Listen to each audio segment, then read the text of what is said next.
آپ کے سامنے قرآن مجید فرقان حمید کی سورہ آل عمران کی آیت نمبر 61 کی تلاوت کی ہے۔ دعا ہے اللہ تعالیٰ اسی کے ضمن و ذیل میں کچھ معروضات درس کرنے کی توفیق عطا فرمائے اور ہم سب کو سن سنا کر عمل پیرا ہونے کی توفیق عطا فرمائے۔ آج یہ جمعہ المبارک میں پچھلے جمعہ المبارک میں بھی شان اہل بیت کا ہم نے ذکر کیا تھا۔ آج بھی اسی حوالے سے انشاءاللہ میں اسی موضوع کو آگے لے کر چلوں گا، اور جو میں نے آیا مبارکہ تلاوت کی ہے، اس آیا مبارکہ میں اللہ رب العالمین نے ان نفوس قدسیہ کا ذکر فرمایا ہے جو نبی صلی اللہ علیہ وآلہ وسلم مباہلے کے لیے آپ جن نفوس قدسیہ کو لے کر گئے ہیں ان کی شان کے حوالے سے انشاءاللہ میں عرض کروں گا کہ یہ مباہلہ کیا تھا اور کون کون افراد اس مباہلے کے اندر شامل ہوئے، اور پھر مباہلہ کیا ہوتا ہے اور اس کا شان نزول بھی اس آیا مبارکہ کا عرض کرتا ہوں۔ نبی صلی اللہ علیہ وسلم نے جب اسلام کی دعوت دی، اعلان نبوت فرمایا، تو بہت سارے لوگ عیسائی جو تھے، زیادہ تر عیسائی اور یہودی، انہوں نے جب دیکھا کہ مسلمان تو جوگ در جوگ اسلام قبول کر رہے ہیں، مسلمان تو بڑھتے چلے جا رہے ہیں، اب یہ ان کو کیسے روکا جائے؟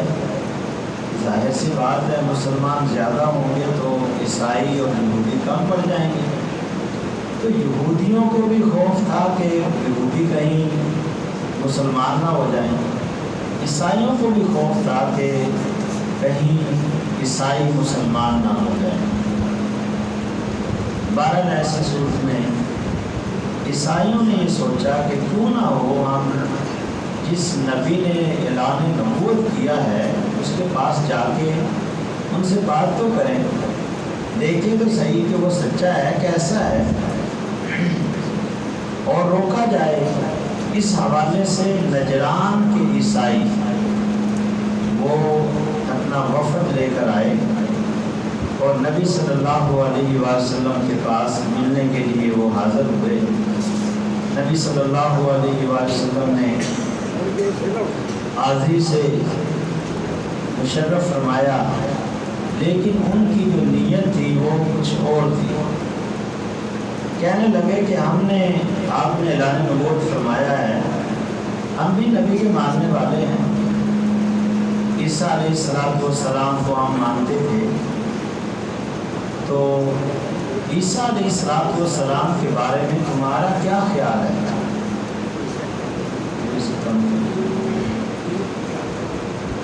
حضرت عیسیٰ علیہ السلام کے بارے میں تمہارا کیا خیال ہے؟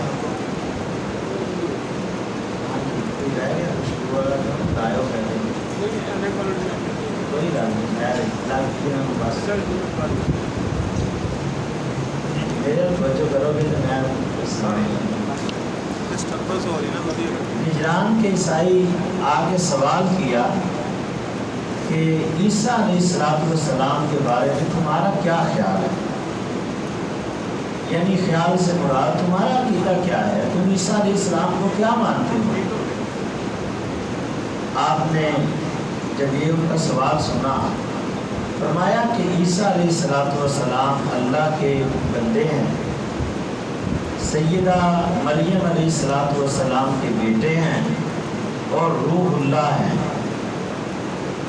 یہ آپ نے ارشاد فرمایا، تو کہنے لگے نہیں یہ تو نہیں ہے، کہنے لگے وہ تو اللہ کے بیٹے ہیں، ان کا تو باپ نہیں ہے، بغیر باپ کے پیدا ہوئے، تو لہٰذا وہ تو اللہ کے بیٹے ہوئے۔ آپ نے فرمایا اچھا، جو بغیر باپ کے پیدا ہو وہ خدا ہوتا ہے؟ آپ نے فرمایا پھر آپ کا سیدنا آدم علیہ السلام کے بارے کیا خیال ہے؟ وہ تو بغیر ماں اور بغیر باپ کے پیدا ہوئے تھے، وہ بھی خدا کے بیٹے ہیں؟ کہنے لگے نہیں نہیں، وہ تو اللہ کے نبی ہیں۔ تو فرمایا جو بغیر باپ کے پیدا ہو وہ اللہ کا بیٹا کیسے بن جائے گا؟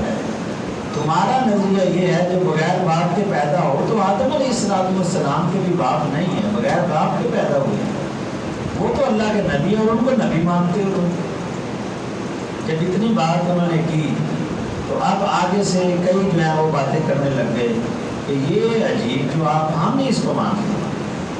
ظاہر سی بات ہے جب ان کے پاس کسی کے پاس دلیل نہیں ہوتی نا تو وہ جھگڑا کرنے لگ جاتے ہیں، کہتے ہیں ان کو بس کچھ نہ کچھ کہہ کے نا غصہ دلایا۔ اور نبی صلی اللہ علیہ وسلم آپ تو علم والے تھے، صبر والے تھے، آپ کے آگے یہ چیز کیا تھی؟ انہوں نے بڑی کوشش کی لڑنے کی۔ آپ نے فرمایا بھائی بات یہ ہے دلائل کی دنیا میں رہتے ہیں ہم، دلیل میں نے دی ہے، آپ دلیل دیں، آپ ثابت کریں کہ عیسیٰ علیہ السلام اللہ کے بیٹے ہیں، بتائیں آپ کیسے مانتے ہیں آپ؟ اور عیسائیوں میں بعض ان کا عقیدہ یہ ہے، کوئی کہتے ہیں یہ اللہ کے بیٹے ہیں، کوئی خدا مانتا ہے، یہ ان کا عقیدہ عیسائیوں کا عیسیٰ علیہ السلام کے بارے میں یہ غلط ہے۔ تو نبی صلی اللہ علیہ وسلم نے یہ بات ارشاد فرمائی کہ عیسیٰ علیہ السلام نہ خدا ہیں نہ خدا کے بیٹے ہیں، بلکہ اللہ کے بندے ہیں، اللہ کے نبی ہیں، مریم علیہ السلام کے بیٹے ہیں اور روح اللہ ہیں۔ یہ آپ نے جب الفاظ ارشاد فرمائے تو وہ کہنے لگے نہیں ایسا نہیں ہے۔ بہرحال آپ نے فرمایا پھر کیا کہتے ہیں؟ کہنے لگے جی ہم مباہلہ کریں گے۔ اب میں مباہلے کی طرف آتا ہوں۔ مباہلہ کیا ہے؟ مباہلہ یہ ہے، قرآن پاک کی جو آیہ مبارکہ میں نے پڑھی ہے اس میں بھی اللہ رب العالمین نے آیت مباہلہ کہتے ہیں اسے، یہ آیت مباہلہ ہے، اور اس میں اللہ رب العالمین نے ان لوگوں کا ذکر کیا جو نبی صلی اللہ علیہ وسلم کے پاس آئے، فمن حاجک فیہ من بعد ما جاءک من العلم، وہ اہل علم تھے، جاہل نہیں تھے، جانتے تھے۔ ظاہر عیسائی پادری، ان کے بڑے بڑے پادری وہ سارے تھے۔ کہنے لگے جی مباہلہ کرنا ہے اور ٹائم رکھ لیا، 3 دن بعد ہم آئیں گے۔ مباہلے میں یہ ہوتا ہے کہ ایک جو ان کی طرف سے لوگ جو آنے تھے، ایک جماعت، انہوں نے یہ کہنا تھا اگر اس بات میں ہم جھوٹے ہیں تو ہم پہ لعنت، اگر مخالف جھوٹا ہے تو ان پہ نعوذ باللہ، اور اگر دوسری طرف سے انہوں نے بھی یہی کہنا تھا۔ قرآن پاک میں جو ہے فَلَجَعَلْ لَعْنَتَ اللَّهِ عَلَى الْكَاذِبِينَ، جھوٹوں پر لعنت ہے، اس کا ذکر ہے۔ تو مباہلے کے اندر یہ ہونا تھا کہ نبی صلی اللہ علیہ وسلم کے ساتھ مباہلہ کر رہے ہیں، آپ نے ان کے لیے بد دعا کرنی ہے کہ اگر یہ جھوٹے ہیں تو یہ تباہ و برباد ہو جائے، اور انہوں نے آپ کے بارے میں کرنی تھی۔ اب یہ وقت طے ہو گیا 3 دن بعد کہ تیسرے دن ہم آئیں گے، آپ بھی لے آنا۔ تو اللہ رب العالمین نے یہ آیا مبارکہ نازل فرمانے کے بعد فرمایا فَقُلْ تَعَالَوْا نَدْعُ أَبْنَاءَنَا وَأَبْنَاءَكُمْ، آپ کہہ دیں آ جاؤ، تم بھی آ جاؤ، ہم بھی آ جاتے ہیں۔ اور کس طرح آنا ہے؟ اپنے بیٹوں کو لینا، وَنِسَاءَنَا وَنِسَاءَكُمْ، ہم اپنی بیٹوں کو لاؤں گے، تم بھی اپنے بیٹوں کو لے آؤ، ہم اپنی عورتوں کو لائیں گے، تم بھی اپنی عورتوں کو لے آئیں گے۔ ثُمَّ نَبْتَهِلْ فَنَجْعَلْ لَعْنَتَ اللَّهِ عَلَى الْكَاذِبِينَ، پھر جھوٹے پہ لعنت ڈالیں گے، جو لعنتی ہوگا تباہ و برباد ہو جائے گا۔ یہ فیصلہ ہو گیا تیسرے دن۔ نبی صلی اللہ علیہ وسلم نے جن نفوس قدسیہ کو ساتھ لیا وہ کون تھے؟ آپ نے حضرت سیدہ فاطمہ رضی اللہ تعالی عنہ آپ کو ساتھ لیا، حضرت مولا علی رضی اللہ تعالیٰ عنہ ان کو ساتھ لیا، حضرت امام حسن و حسین ان کو ساتھ لیا۔ گویا یہ 5 نفوس قدسیہ بن گئے، جسے ہم 5 تن کہتے ہیں۔ یہ 5 تن کوئی غیر لفظ نہیں ہے، یہ ان احادیث اور قرآن پاک سے ہی 5 تن بنتا ہے۔ تن 5 افراد، 5 افراد کا یہ 5 تن ہے۔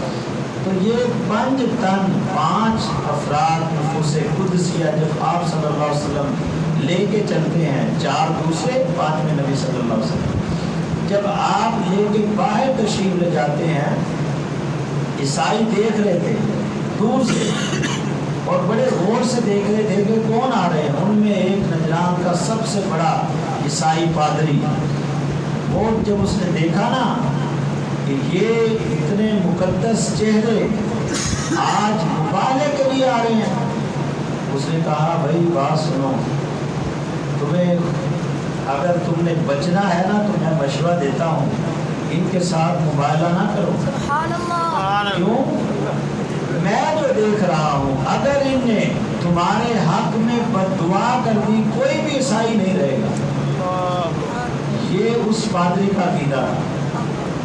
اب ہدایت والے بھی ہوتے ہیں نا جسے اللہ ہدایت دے دے، وگرنہ تو وہ مقابلے کے لیے آ رہے تھے. تو انہوں نے کہا کہ مبالغے کے لیے تم نہ جاؤ، تم نے چیلنج ضرور کر دیا، ہار مان لو، لیکن اگر تم چلے گئے تو تم سارے کے سارے تباہ و برباد ہو جاؤ گے. اب انہوں نے یہ بات مان لی. نبی صلی اللہ علیہ وسلم وہ نہیں آئے، عیسائی وہاں سے بھاگ گئے.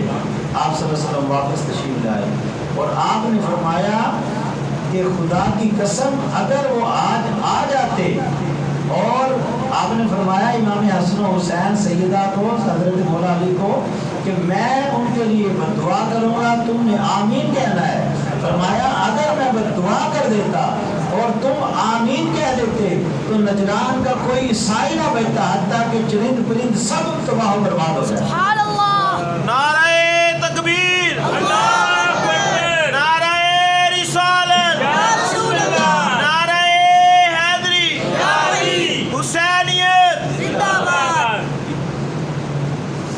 تو حضرت امام حسین رضی اللہ تعالیٰ عنہ، آپ کی نفوس قدسیہ، آپ اہل بیت میں نے پچھلے جمعہ مبارک میں اہل بیت کا ذکر کیا تھا کہ آپ اہل بیت میں شامل ہیں.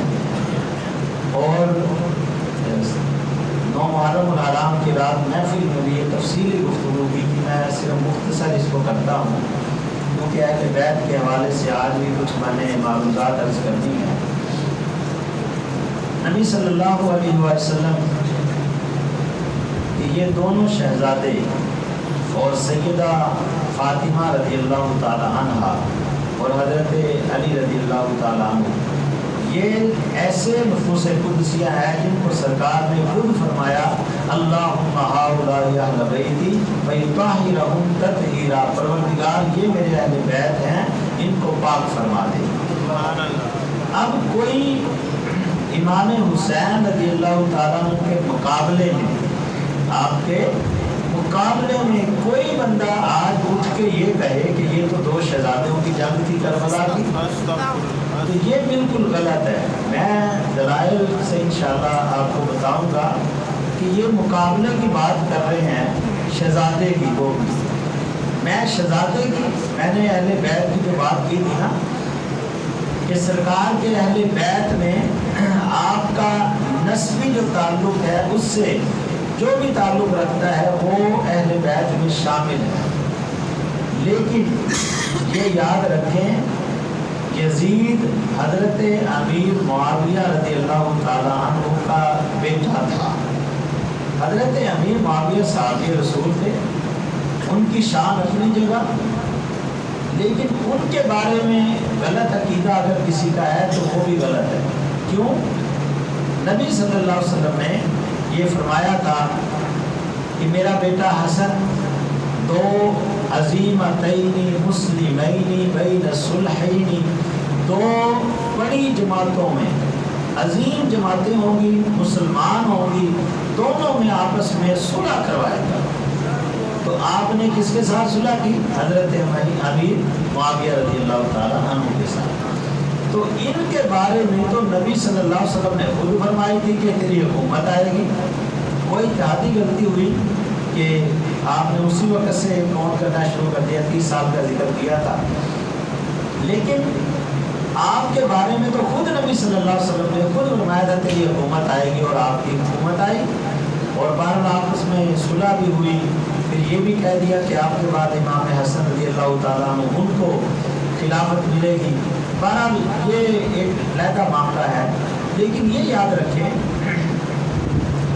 یزید حضرت امیر معاویہ رضی اللہ تعالیٰ عنہ کا بیٹا ضرور تھا، لیکن یہ ضروری نہیں کہ بیٹا تھا تو وہ صحابی رسول یا تابعی بن گیا، نہیں۔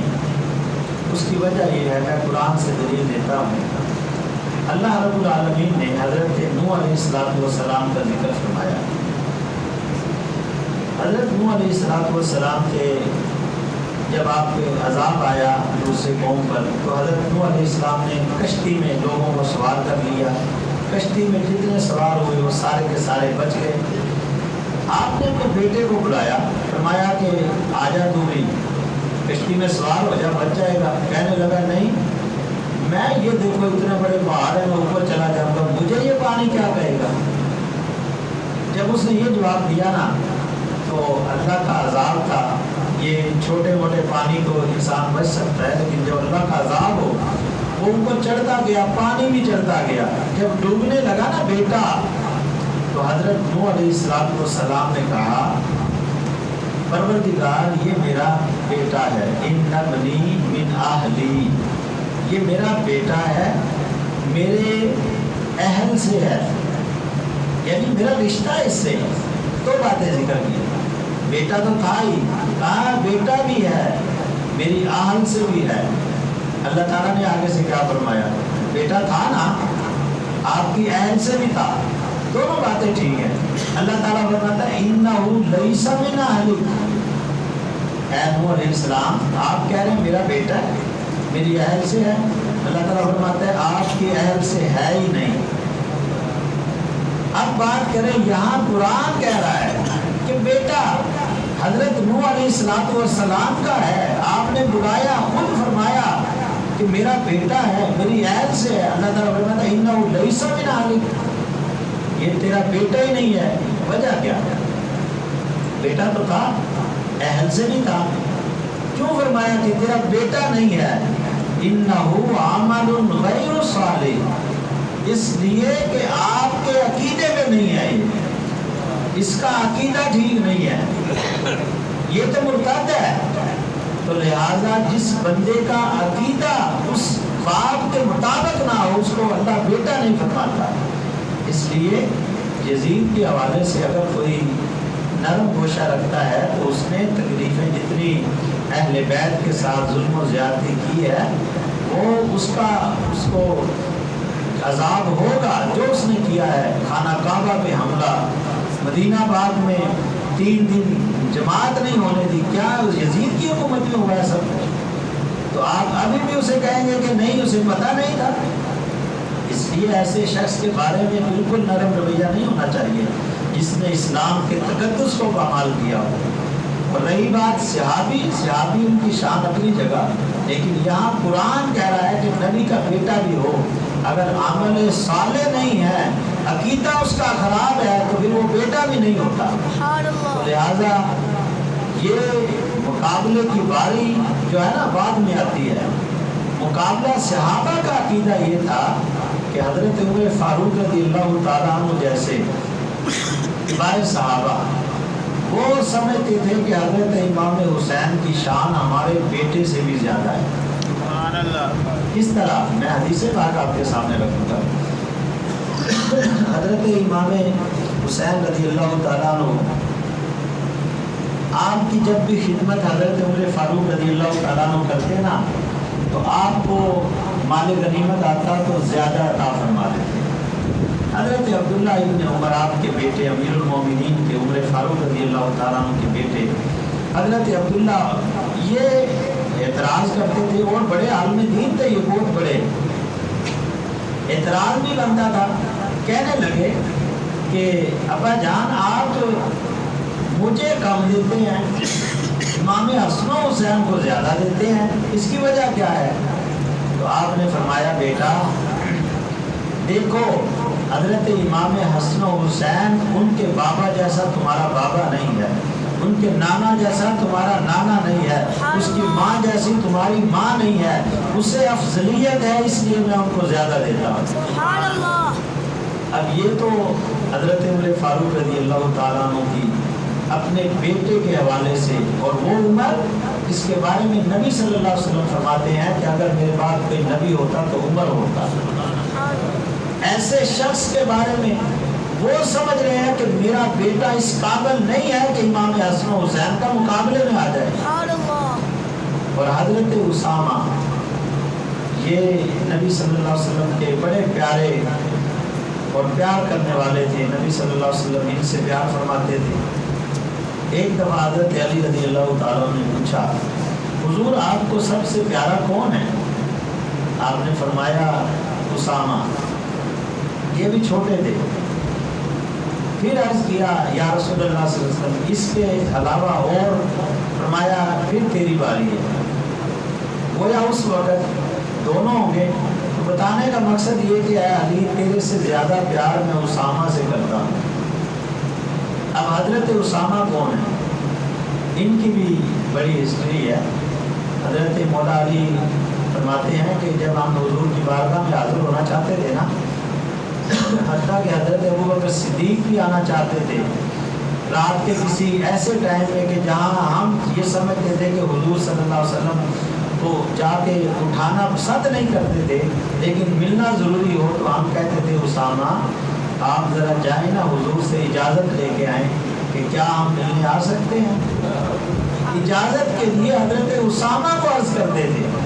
تو کتنے پیارے ہوں گے نبی صلی اللہ علیہ وسلم کو. اور آپ فرماتے ہیں کہ میں رات کے وقت کسی حاجت کے لیے جاتا، حضور نے کبھی یہ نہیں کہا کہ اسامہ یہ اس وقت کیوں آ گئے ہو، یہ کبھی نہیں فرمایا. میری حاجت پوری کر دیتے.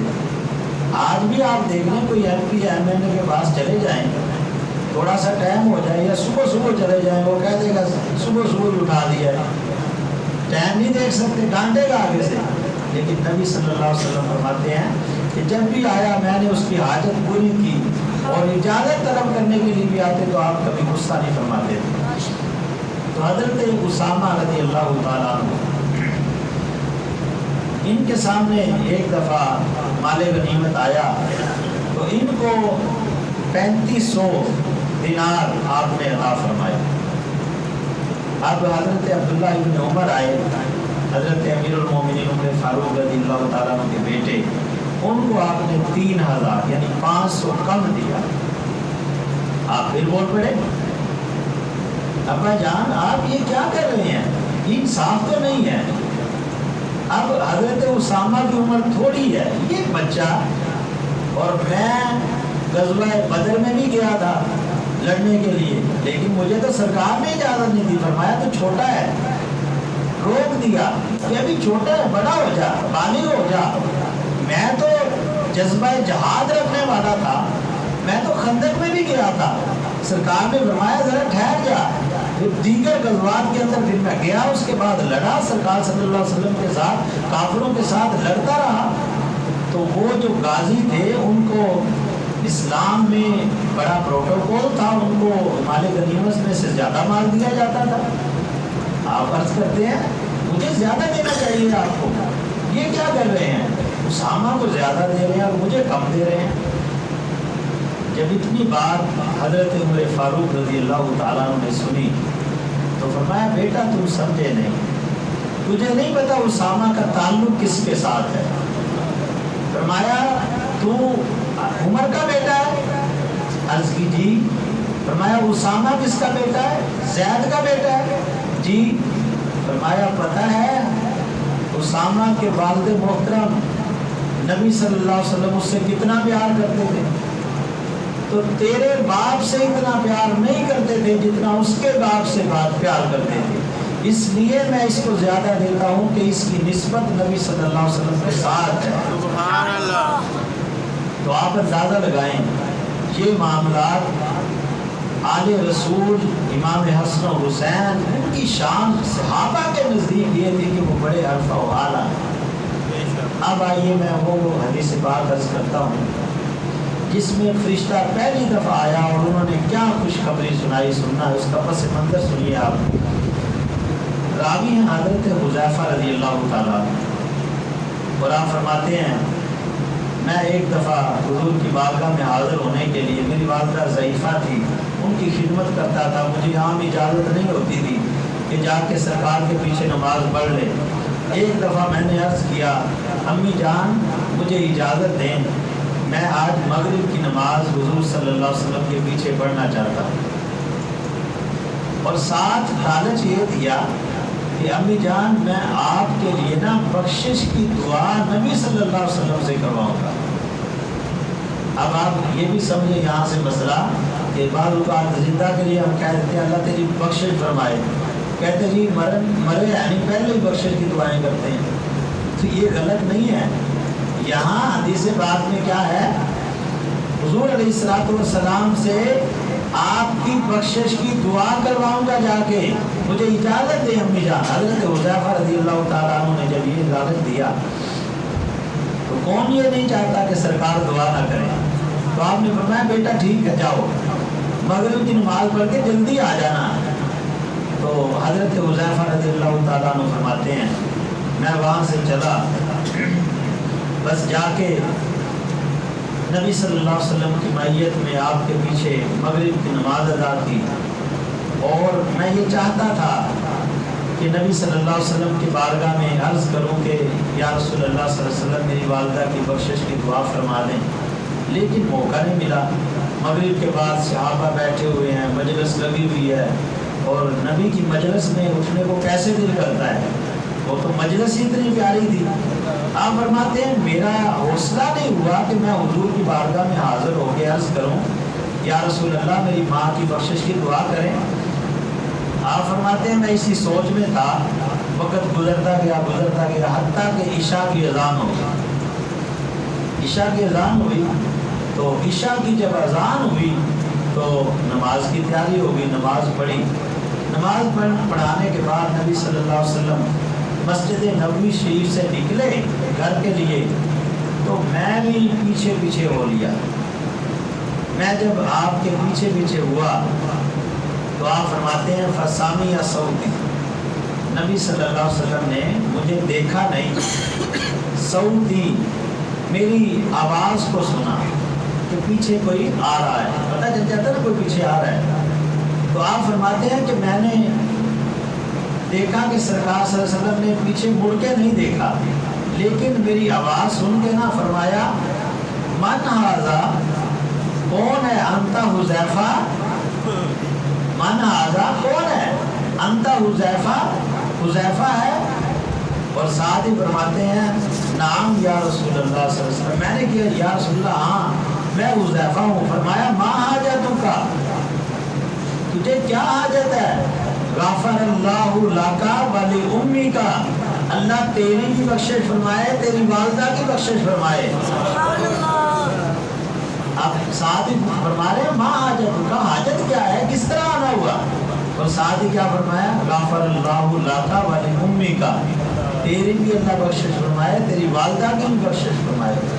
آپ فرماتے ہیں حاجت کیا تھی، جو تھی وہ تو پوری ہو گئی، اب میں کیا کہتا، حاجت تو پوری ہوگی۔ عرض کی یا رسول اللہ صلی اللہ علیہ وسلم جو کام تھا وہ تو ہو گیا۔ فرمایا اچھا اور کوئی کام تو نہیں ہے؟ عرض کیا نہیں۔ فرمایا پھر سنو اے حذیفہ، سنو میرے پاس ایک ایسا فرشتہ آیا جو نبی صلی اللہ علیہ وسلم کی بارگاہ میں حاضر ہوتا ہے، اور فرمایا کہ یہ فرشتہ کبھی بھی پہلے زمین پر نہیں آیا، پہلی دفعہ آیا، اور استاذن ربہ، اپنے رب سے اللہ کی بارگاہ میں اجازت طلب کر کے آیا ہے، پوچھ کے آیا ہے ان یسلم، نبی صلی اللہ علیہ وسلم کی بارگاہ میں کہتا ہے میں نے سلام عرض کرنے کے لیے اجازت طلب کی، ویبشرونی، اور مجھے خوشخبری دینے آیا۔ ایک تو سلام عرض کرنا تھا حضور کی بارگاہ میں، دوسرا مجھے خوشخبری دینی تھی۔ وہ خوشخبری کیا ہے آپ سنیے اور ایمان تازہ کیجیے۔ فرمایا بِأَنَّ سَعْدَيْكَ سَيِّدَةُ نِسَاءِ أَهْلِ الْجَنَّةِ وَإِنَّ الْحَسَنَ وَالْحُسَيْنَ سَيِّدَا شَبَابِ أَهْلِ الْجَنَّةِ، نبی صلی اللہ علیہ وسلم نے فرمایا اے حذیفہ، یہ فرشتہ جو پہلی دفعہ ایک دفعہ ہی آیا ہے، پہلے اس سے نہیں آیا، آج اس نے مجھے سلام پیش کیا، سلام کرنے کے بعد یہ خوشخبری دی ہے بے شک یا رسول اللہ صلی اللہ علیہ وسلم آپ کی بیٹی سیدہ فاطمہ ظاہرہ عابدہ، آپ نے فرمایا کہ تیری آپ کی بیٹی یہ جنتی عورتوں کی سردار ہوگی۔